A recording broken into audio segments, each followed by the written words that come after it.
Sharpe. Are you ready?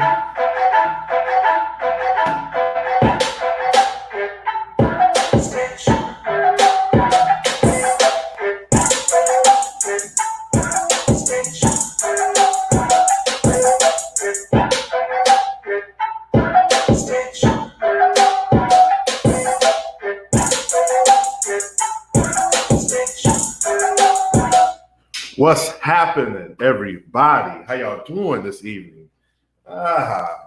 Listen. We got a great show for you this evening. And before we go any further, two things. My man Derek, he couldn't be here today.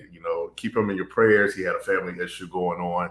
So, he couldn't be here this evening. So, want to keep him lifted. And second of all, how's everybody doing? I see everybody starting to come in. Do me a favor, hit the like button, hit the share button, make this happen. Spread the word. We are streaming via Facebook Live and YouTube. So, if you want to check it out on YouTube, you can do that as well. So tonight's podcast, every night we do a sponsor. And tonight's podcast is brought to you by my man TJ of Kona Ice. Listen, you got to go see him. It's Kona Ice of Central Canton. He will come out and he will do parties, bar mitzvahs, weddings, whatever it is you need, especially with today's coronavirus going on. Make sure you check him out, TJ Murphy at OHNOITSDAPOPO. You can also reach him at 330-398-0120. All right. So listen, I'm pretty excited, man. I had to have my first guest on. And my first guest, he is from the state, the Buckeye State. So, I had to have my man on. A lot of, I know him as AJ, but a lot of people know him as Mr. OHNOITSDAPOPO. So, this brother is doing so many things. And my biggest thing is I want to show people, like, listen, there's so many police officers out there doing amazing things, and I want to make sure that we get to see them. So we're going to bring my man AJ on. AJ. Brother, man, what's the word? Yeah. OH. I-O, right. as always. There you go, my brother. How you doing, man? No complaints, man. No complaints. Oh, I have some, but I feel like during this time, everybody has some. So right. I just say the earful and say no complaints. How about you? Hey, man, life is good. Life is good, man. I cannot complain either. So what's going on with you, man? What's going on in the state of Columbus? Man, I can't tell you. I've been off injured since 2 Thursdays ago. During the protest / riots, your boy took a Lime scooter, man. Somebody chucked a Lime scooter at me and jacked me up. So I get an MRI tomorrow. So I can't tell you, but I can say that it's probably the same that's going on everywhere else, which, a lot of people upset. A lot of people protesting, certain groups rioting and causing destruction. Right. All of that, but right. So so I got a lot of people. I know a lot of people know you. It's crazy because I always say AJ's my little brother, but this brother that took off. Oh, listen to him. Hey, he done took off, man. I'm sitting here like. What happened? Right. What happened? So listen, okay. So for the people that don't know who you are, we're gonna get a little.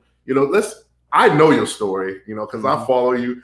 You one of my favorite people to follow because I always see you dancing, and then I think I can dance, and then next thing you know it, I pull something. brother, trust me, right? I know the feeling. Hey, yeah. So tell people what is it that brought you? Tell me about your childhood, growing up, any interactions with a police officer, anything like that. Oh man, so I could spend all day talking about this. I'll make it as I can. I was born and raised here in Columbus, Ohio, on the east side in an area called Greenbrier. The name for this area was Uzi Alley, just due to the amount of crimes committed with fully automatic assault rifles or even like pistols. Things were so bad at the time when I lived there that the government came in. They're like, hey, we have to do something or we're just going to kick everybody out of shit. Right. The projects is what I'm talking about. So Mhm. what they did, the Columbus police changed their policy. They're like, okay, one officer can go here by themselves. Just to put things into perspective, that's how bad things were. Right. They hired security for that area. It didn't work. They tried to beef up patrol. It didn't work. Right. They were project style towers. There were 5 of them. The basements are where all the laundry facilities were. Mhm. They shut those down because a lot of crimes were being committed down. That didn't work. So, Big Brother, the government came in and was like, okay, everybody has to leave. It's a nuisance at this point. It's a health issue. I mean, the band down, it was bad. So Right. moved from there to another area called Eastmore, which is like 2 to 3 blocks away where we lived here in Greenbrier. Mhm. And it was a little better, but it was still the inner city. Like, Right. it was still bad, man. And I can't tell you how many fights and you name it, man. Like Right. anything that goes hand in the inner city, I experienced pretty much firsthand, really. Right. With that said, my parents were together at that time. So we left Greenbrier around the age of 8.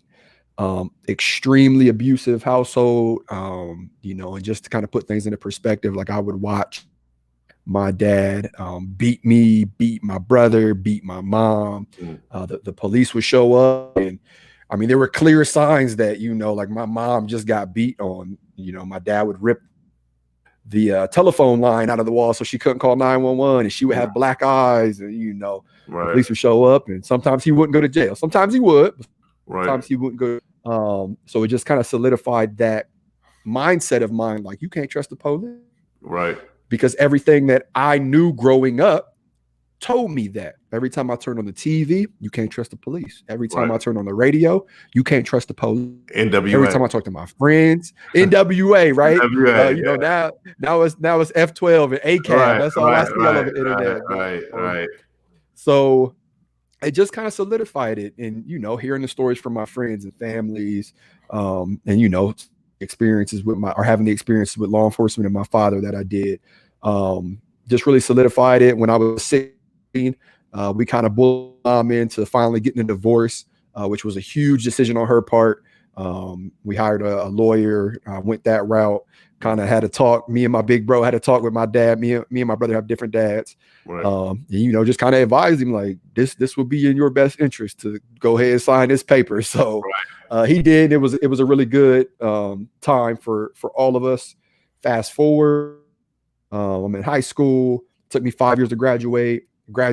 I moved in a house with 4 of my friends. Mm-hmm. And that was wild. I mean, it quickly turned into a house of like gang activity, thugs in and out, guns in and out of the house.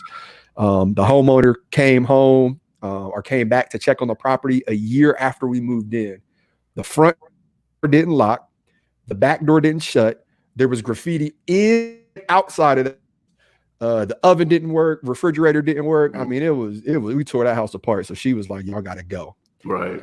So, called my mom up. I'm like, Mom, guess who's coming home? And she's like, yeah, not you. Cause when they went through a divorce, she was getting some income, some financial help from my dad every now and then, really, but enough to help out with the mortgage. She ended up falling behind on the mortgage. So, was evicted.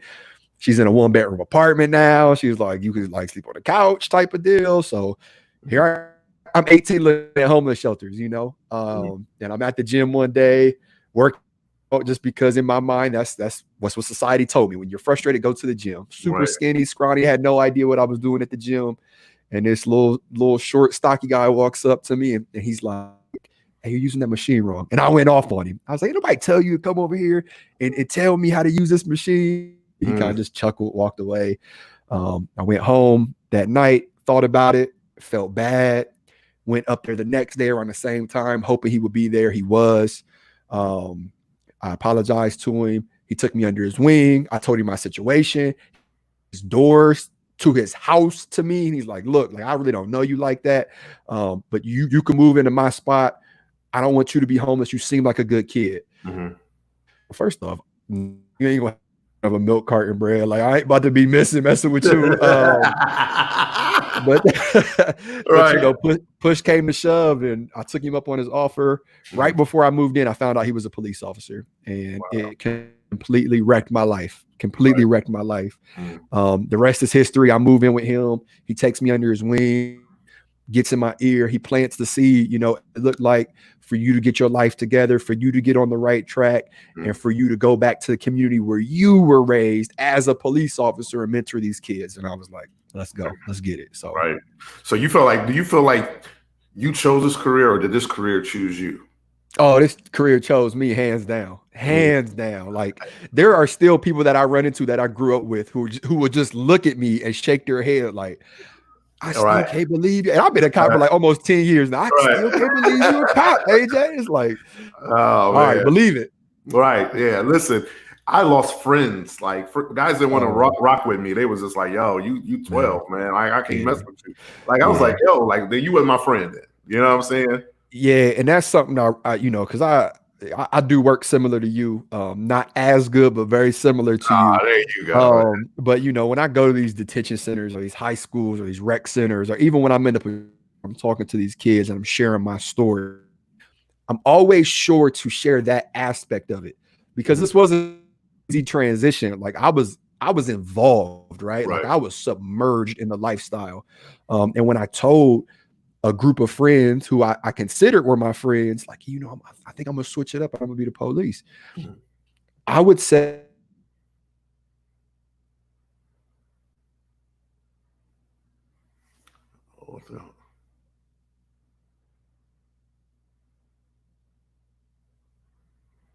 I think we lost him for a second. Hold on. We can give him a.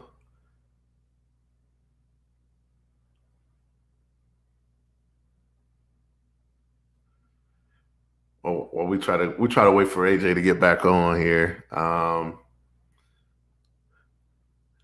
We'll go ahead and.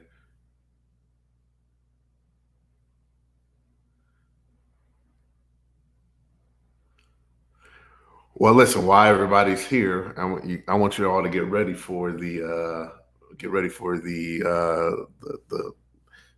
you know, I like the I lost him. We'll try to get him to come back in. I'll see if he checks back in. But my man AJ, I'll show you too. You know, great dude, man. I got a chance to meet him back in the day. I'll show you a quick picture of my man here. That's a picture of me and AJ right there, man. That's my dude. I got a chance to meet him, and really down to earth brother. I just, like, I can't say enough good things about him. Really, really, really amazing person. And then let's see if we could try to get him back in here. But yeah, he's amazing dude. If you ever seen him, a lot of people tag him as the dancing police officer. So you know, he always got some kids around him. He's always dancing. So let's see if he can still try to get back in here. But another thing about AJ, though, just like some of the things that, like, he talks about is just growing up. You know, you kind of you just kind of, like, you know, a lot of the times some of the things that have happened along the way kind of dictate where you are in life. So a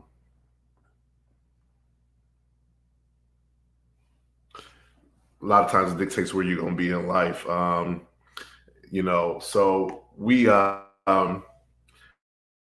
you know, too, we try to still get AJ back going. I don't know if he can be able to chime back in, but you know, one of the things too, I want you all to stay forward, because I will be doing a little contest here. That's one of the things about going live. You know, you go live, and this is what happens. You gotta find a way to get through it. So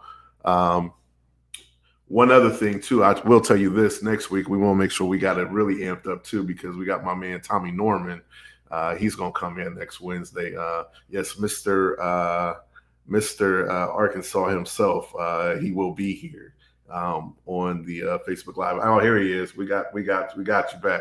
There you go. I don't know what happened. I'm too old to figure this technology out, man. Listen, man, that's what happens when you go live. You gotta expect the unexpected.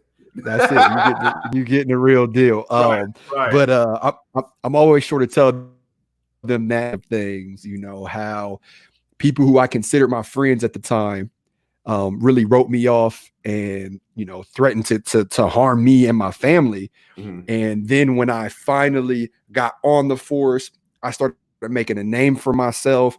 I started social media following. People started to call me like, man, you know, I'm proud of you. And the reason I'm always certain to share that side of the story is I tell people all, you got to keep your circle small Right. and tight. And no Right. matter who's in that circle, you should be able to tell them the craziest thing. And as long as it's not like anything harmful, illegal, whatever, I could call anybody in my circle right now and say, hey, I'm gonna learn Chinese, or I'm gonna buy a skyscraper. And they might be taken away for a second, but then their initial reaction is gonna be, okay, what can I do to help? What can I do to help you get there? So Absolutely. So yeah, so you know, one of the things that I've been experiencing, and I know you do a lot of good things. You do a lot of amazing things. You know, when I see you, I know how people feel when they see my videos, because when I'm watching your videos and I'm watching guys like Tommy Norman and you know, I got the basketball cop, and then you got Darren Derby, you got guys like that I'm constantly watching, and I know how it makes me feel when I'm watching you. It makes me feel like, man, I feel so good. But yet, even still, with all of that, you still got some people who just say there's no such thing as a good cop. What do you say to people like that? You know, there's gonna be people who just don't like the police, like no matter what. Even if so, you know, even say I was one of those individuals, say I was that person, no matter what you do, no matter what you say, I'm never gonna like the police. I mean, you kind of cool. All right, I could kick it with my boy Sharpe. Right. In my mind, you would just become the cool one. You would be the exception, right? Like, oh, well, he's just a cool one. Everybody else is racist, or everybody else is, you know, crooked, corrupt, whatever. But to me, that's a start. And I get a lot of messages, you know, from people who are like, man, I don't mess with the police. I can't believe I'm talking to you right now. I can't believe I'm sending you this message. But I just want to let you know you inspire me. And to me, that's a start, because what I could do is once I gain that trust, I can introduce that individual to guys like my man Sharpe, to my partner, my guy Tommy, you know, out in Little Rock, you know, you name it, Trick Shot out in Cali, my boy Ryan out in Cali, like, and then that's how it starts. But you know, there's going to be those handful who say this is propaganda. That's the new catchphrase. This is propaganda. No matter what you do, is propaganda. And my rebuttal to that is, at what point are you going to see something and just say that's a decent human being doing something decent? Exactly. You know, and the thing is too, man, for me, it's like I get some people who look at me and be like, oh, you up to something. And I'm like, no, you don't know my life. You don't, like, I tell them, like, read my book. I wrote a book, A Reason Why I'm Here Today. This has nothing to do with anything else, because when I look at a lot of the kids, I look and I see me. And therefore, I want to reach out and help them, because somebody helped me just like somebody helped you. And that's the thing is, people tend to have things, and we live in a world where there has to be an agenda for something. And and a good cop doesn't fit in a lot of people's agenda. Unfortunately. You know what I'm saying? And that's how I view it. A good cop doesn't fit in some people's agenda. And it's sad, because I work with a lot of amazing men and women. Amazing ones, but nobody will take the time to get to know them. It won't take the time to get to know them. And that's why you know, I got this podcast, because I want people to see you. And obviously, I see a lot of people coming on, and they say they love you. I appreciate it. I appreciate it. But you know, that puts us in a unique position. You know, social media is not going anywhere. It's not going anywhere. And there are a lot of departments who are behind the times when it comes to social media. Therefore, our narrative is being laid out by someone else. It puts us in a unique situation, because now we have the platform and we have the following, control the narrative. And we're not trying to sway it by any means, right? Like, we're not trying to sway and say, hey, look at all these cops doing good things. Like, we do this stuff when it ain't rolling. Like, you're just catching a portion of what we're doing. There's been many times where I've paid people's rent. I've paid for groceries. I've filled a refrigerator for after school programs, football equipment, basketball shoes, like, and that stuff will never see the light of day because that's not what it's about. So it puts us in a unique situation because show the world like this might not be in your agenda, but guess what? You're gonna see it. You're gonna see it. Exactly. And what do you think too about just the simple fact of, because now, remember, there used to be DARE. There used to be DARE, and then community policing, and then there was, you get people who say defund the police. Well, the police was already taking cuts, because that's why you started seeing DARE disappear, and then you started seeing community policing get cut back to some places don't even have it. It is so vital, because I went, matter of fact, today, I went on a call today, and the young lady goes, Officer Sharpe, I follow you on Facebook, and she was having a situation. And I was able to talk to her, and she was able to just go ahead and go without any fight or any argue, because she sees me and she sees the things I do in the community. And that is so huge. And I think, like, and what's going on right now, if a lot of places don't do community policing, they're going to have the same issues that's going on right now in Minneapolis. Yep. I 100% agree. And it's funny you brought that up, because I was in 2 different meetings today with like community leaders. The first group was with the elders, and the second group was with the youngins, full of energy, just ready to change it right now. But ironically enough, both parties agree, like, no, we need to do the opposite. We need to find out how to get you guys more funding for after school programs, for things like DARE and the police athletic league to come back, programs like that. And I think, a lot of those opinions are really fueled by emotions, which I feel like that's a lot of what you see right now. And please don't take this wrong. There's a reason to have emotions right now. I'll be the first to admit it. There's a reason. I'm not saying there's not a reason, but when you start talking about making systematic changes, you have to remove your emotion and apply your intelligence. There's an old saying, I love it, and I live my life by it. Like, never allow your emotions to overpower your intelligence. That's cool, because I had these dialogues today, and I mean, different walks of life, like everyone in different walks of life. And we all came to the agreement in 2 separate meetings, like, you know what? Defunding the police is not the way to go. We need to find more funding to get these officers in the community to avoid situations like this in the future. That's right. Absolutely. And I think too, is one of the things is, like, I've been on 20 years now. And I think one of the things, OG. I'm about to walk out the door. You're gonna see, listen, you're gonna see me in Columbus doing security somewhere. I heard that. Looking like Roscoe. Top flight of the world, sir. Hey, listen, but the thing is too, it's like I love our training. Our training is so intense, and it's like you get your mindset is going into it. It's like, oh man, here we go. This just messes up your week. But then when you get there, you realize, like, man, like, there's some things I forgot that I'm glad I just learned. I'm glad I remember this, or you learn some new things. And I think a lot of times as you get older as a police officer, sometimes these officers tend not to want to participate, and they want to disappear and not have it. And I listen. That's what's going to save your life. That's what's going to keep you out of jail or prison, because you go out there and you do something like in Minneapolis, guess what? You go into prison. And I bet you that's somebody, like, I wonder, I sat there when I saw that, I'm like, what was your training like? What did you do during 1 week of training? Yep.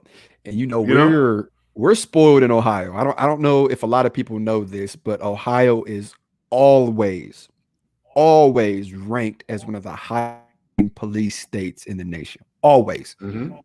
Historically, like, we just always have pumped so much money into police training here in the state of Ohio. And you're right, man. Like, I was involved in a shooting my first year on the force. Not a lot of people know this.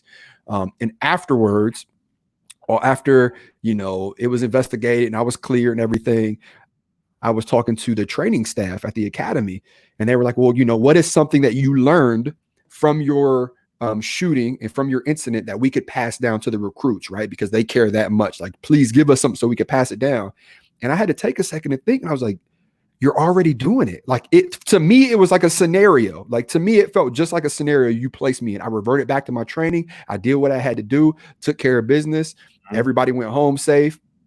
Right. And it worked out. So you're absolutely right, man. Like, you start talking about defunding or reallocating the funds. You're taking away from training. Right. You're taking away from different budgets to go out into the community. It's just not the answer. Right. It's not the answer. It's not. So let me, and you are so correct. But let me ask you this too. The last question. I know you got to go. I know you're busy man. I got you, but now you're good. You're good. But let me ask you this. One of the things I get asked a lot is, working with a lot of different kids, and sometimes you don't see the immediate impact that you make on a kid. But when you finally see it, how does that make you feel as a person, a police officer? How does that make you feel when you know that you changed one kid's life? Bruh. Man, I wanted to tear up thinking about this because you just asked me this. It's undescribable. It's better than the paycheck. Is better than, it's better than anything that the job brings. Like, it's better than the action. It's better than driving fast and being able to do whatever. It's better than all of that, times 1,000. And I'll share a quick story. Me and my partner were rolling around. We get a call from a lady saying someone busted my car window out. And I work for a major city, so these are calls you get just all day, every day, right? So we show up and we're talking to the lady, and her son, who was I think 5 or 6 at the time, is playing in a sprinkler, but he has his socks on. So I'm like, oh, I go, hey, your son has his socks on, his socks are going to get wet. And she goes, no, he needs those. Those are his compression socks. So out of curiosity, right, we're like, why?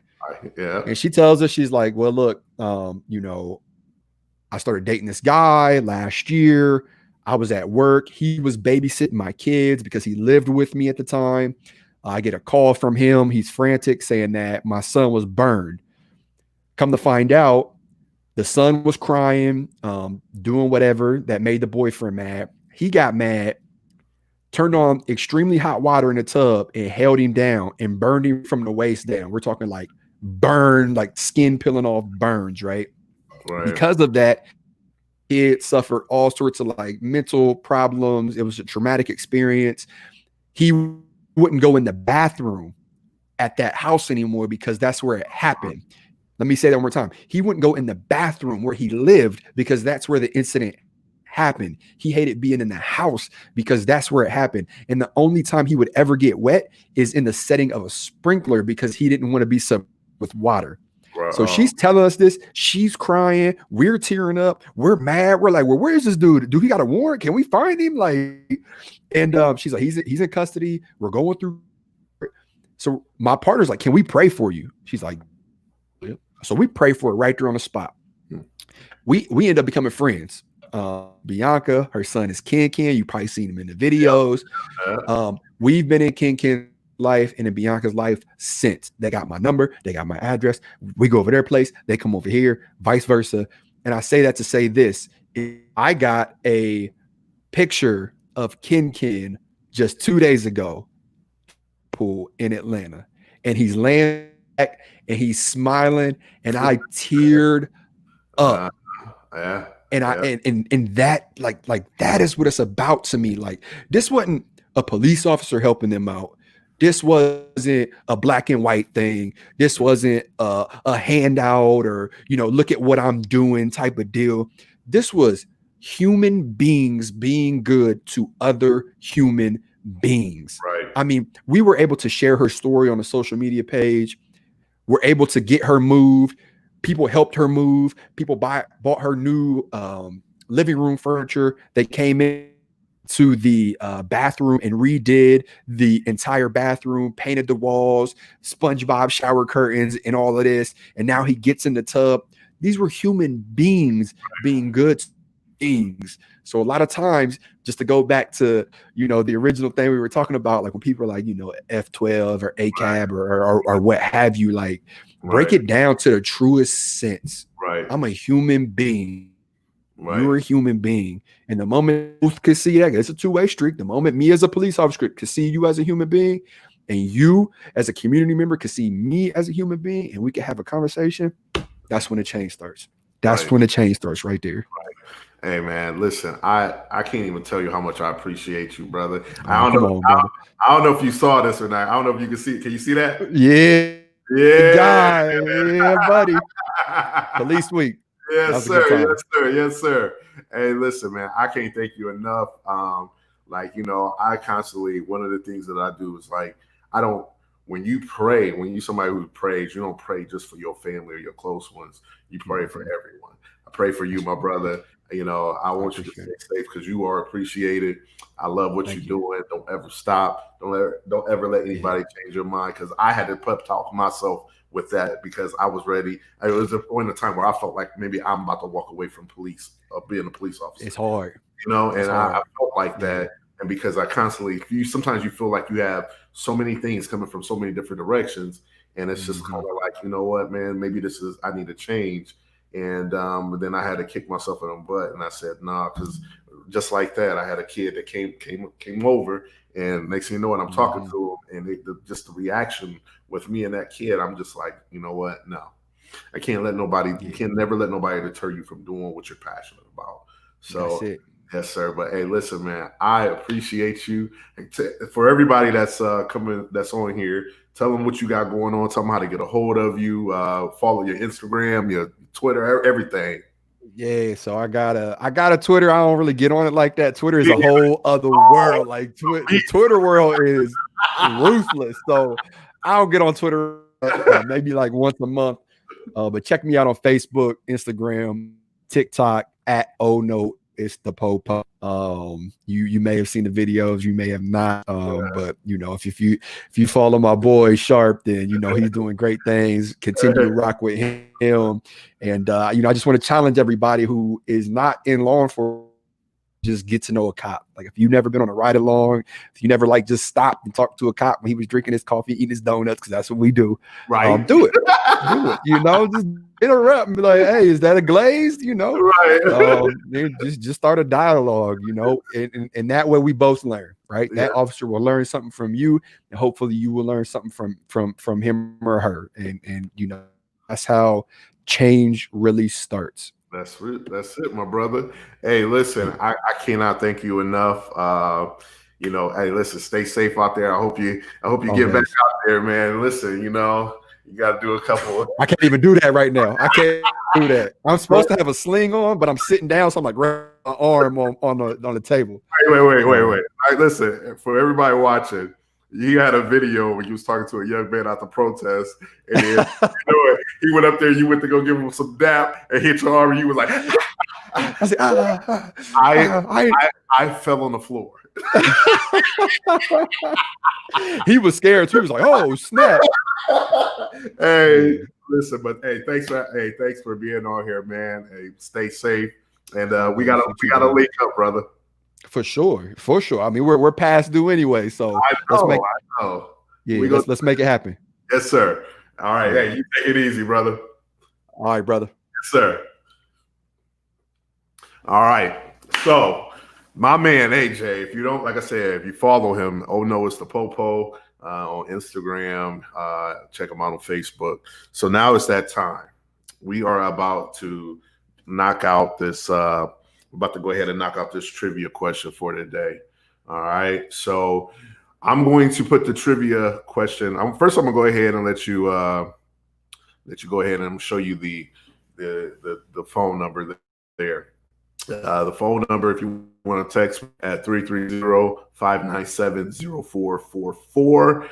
First correct answer will win a $25 gift card. And since I'm in a generous mood today because my partner is not here, I will go ahead, and this is a shameless plug as well, but I'm gonna go ahead and throw in my book, Suspect of Hope. All right. So you will win a $25 gift card, and you will win a copy of my book. I will sign it for you, and I will send it off to you. So are you ready? All right. First answer wins. Okay. All right. So I'm about to put it up there. Boom. There it is. How many words are there in the, of course, I can't spell, in the Oxford Dictionary? In the Oxford Dictionary. So let me go ahead and fix that real quick. Okay. That's what happens when you go live. So, all right. Text me with the right answer. I know the answer. The question is, do you know the answer? So we will do that. So make sure you tune in next week. We have probably one of the icons of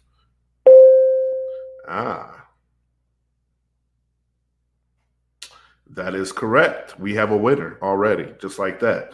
Let me see, find out who this is, who's the winner. We have the icon of community policing on next week, Mr. Tommy Norman himself, great friend of mine. He kind of inspired me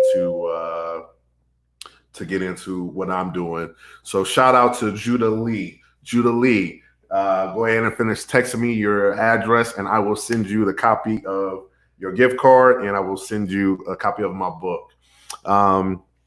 Like I said, we want to say thank you again to our sponsor, Kona Ice Central Canton, my man TJ. Make sure you get a hold of him. If you have any parties going on, we have the social distancing. He will come out and he will take care of you. Great ice. I'm telling you, nothing like it. I don't want to forget anything. Okay. I got to send a special shout out to my cousin. My uncle passed away, Uncle Mike. I want to dedicate this podcast to him this evening, keeping the family in prayers. So make sure to, again, 7:00 next Wednesday, I will lift my restraining order on Mr. Dr. Derek. We're going to find out what he's the doctor of, because I'm still trying to figure this out. I know he cooks. I know he thinks he can sing. I don't know. This is going to be crazy, because he came over here the other day and we just sitting down doing a test for the mics and stuff. And I was already ready to throw him out the window. So I don't know how this is going to work. If you've seen our videos, go back and watch our videos. This is real. This is not staged. This is not pretend. This is real. So I don't know. We may have to hire security for him in the studio when it's that time. So again, just come in, tune in next Wednesday, 7 a.m. Again, we have Tommy Norman. Big shout out to Oh No, It's the Popo. If you don't follow him, please follow him. He's a great dude. Thank you all for all the comments. Thank you, guys. Make sure you please share. If you know anybody that does not have Facebook, that can't watch it, you can also watch this on YouTube. We do stream it. So just click the like and subscribe button, and I'm going to continue to bring you some more positive things so you can stay sharp. So again, everybody take care. Good evening.